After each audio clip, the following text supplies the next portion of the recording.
Yo, I'm Dimitri Vegas, and you're watching StyleMag TV. StyleMag TV. StyleMag TV. StyleMag TV.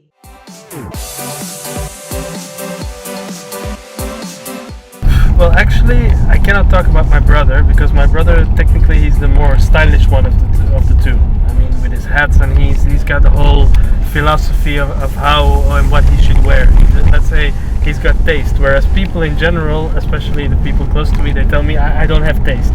I mean, for me, I'm a big comic book fan, I'm a movie fan, I like t-shirts that are funny or that are comic book related, and I would just, or I look on the internet and I order some t-shirts, or I go to a store and pick the most ridiculous t-shirt I see, but I don't have a real philosophy in fashion. For me, a t-shirt has to be a statement or has to relate to who I am or what I like. But for me, there's no big philosophy. I think Mike is more of the fashion guy.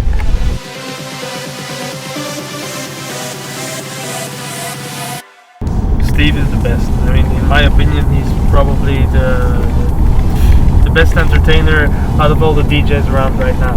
He's also got an incredible good taste in music. He's a very good A&R, you know, he knows what kind of music is good, and he's an amazing guy to work with. He's an amazing guy to tour with. I mean, yeah, one of the people I respect the most in EDM is definitely Steve Aoki.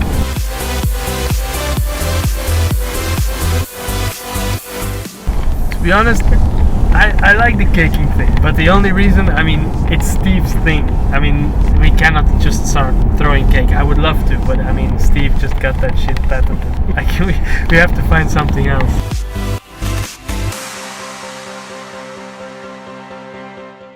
I think actually what mainly EDM did is blur the boundaries of music.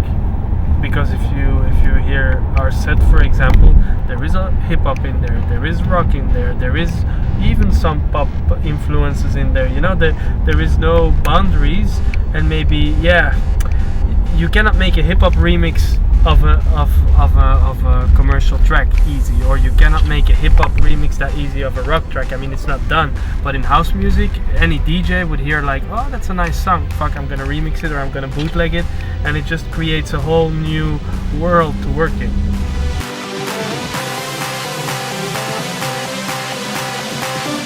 To be honest, not much. I mean, as far as I can remember, ever since I was like 13, 14, I wanted to be a DJ.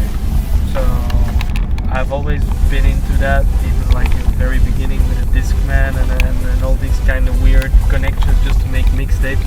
So it's always been my thing. For the rest, me and Mike, we weren't really, let's say, the most example teenagers you would have. We kind of grew up in a bad neighborhood. So yeah, I think music is kind of the thing that put me and Mike on the right path.